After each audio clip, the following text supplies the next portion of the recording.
వేరే వాళ్ళ గురించి చెడుగా ఆలోచించవచ్చు, ఏదన్నా పాపం చేశాను. ఈ పాపం ఏదైతే చేశానో 48 సెకండ్ల తర్వాత అది గతంలో ఏదైనా కావచ్చు, ఏదన్నా కావచ్చు, అది ఖచ్చితంగా నేను ఏదైతే పాపం కట్టుకున్నానో అది అనుభవించాల్సిందే, సమస్యనే లేదు. సో ఇక్కడ అనుభవించే టైంలో కూడా నేను మళ్ళీ ఏం ఆలోచిస్తున్నా ఆ టైంలో, అయ్యో నాకు కష్టాలు వచ్చినాయి కదా, నాకు ఆయన వల్ల ఇబ్బంది వచ్చినాయి, దేవుడు నాకు చేయట్లేదు దీనివల్ల నేను అని మళ్ళీ వేరే వాళ్ళని బ్లేమ్ చేస్తున్నా, వేరే వాళ్ళని తిడుతున్నా. సో ఆ అనుభవించేటప్పుడు కూడా నేను ఏం చేస్తున్నా అంటే మళ్ళీ పాపమే కట్టుకుంటున్నా. సో ఇక్కడ అనుభవించినప్పుడు పాపం కట్టుకుంటే మళ్ళీ ఫ్యూచర్లో ఎవరు అనుభవించాలి? మళ్ళీ నేనే అనుభవించాలి. మళ్ళీ ఇక్కడ అనుభవిస్తున్న టైంలో మళ్ళీ దేవుడు నాకే ఇట్లా చేస్తాడు, నా టైమే బాగలేదు, వాళ్ళ టైం బాగుంది, నాతోనే ఇట్లా అయితే మళ్ళీ నేను పాపమే కడుతున్నా. మళ్ళీ రేపు పొద్దున ఎవరు అనుభవించాలి? నేనే అనుభవించాలి. రైట్?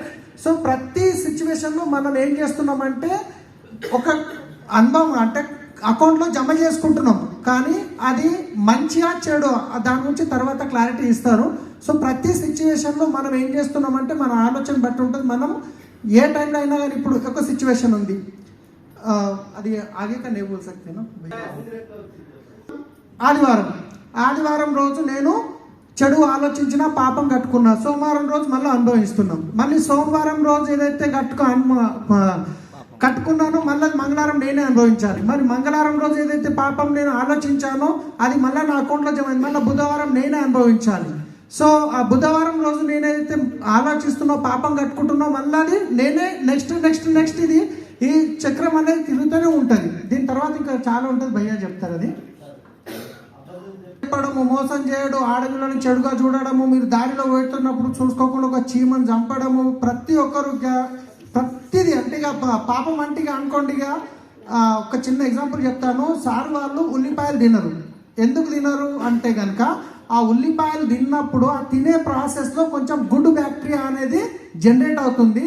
ఆ జనరేట్ అయిన గుడ్ బ్యాక్టీరియా లోపలికి పోయి చచ్చిపోతుంది, కాబట్టి అది కూడా పాపమే అని చెప్పేసి వాళ్ళు ఉల్లిపాయ అల్లం వెల్లిగడ్డ తినరు.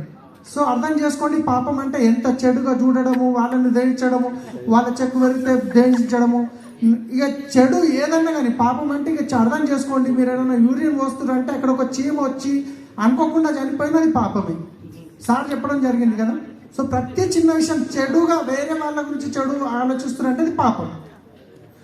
ఇక పుణ్యం ఏంటంటే మీ శత్రువు ఎదురు మిమ్మల్ని సంపన్నీకి వస్తున్నాడు, వాళ్ళు చంపుతారని తెలుసు, కానీ దేవుడు ఆయన సంపన్నీకి వస్తుంది, కానీ పాపం ఆయనకు మాత్రం మంచిగా కానివ్వండి, ఆయన మంచిగా ఉండాలి, ఆయన పిల్లలతో బాగా ఉండాలని మీరు కోరుకుంటే అది పుణ్యం.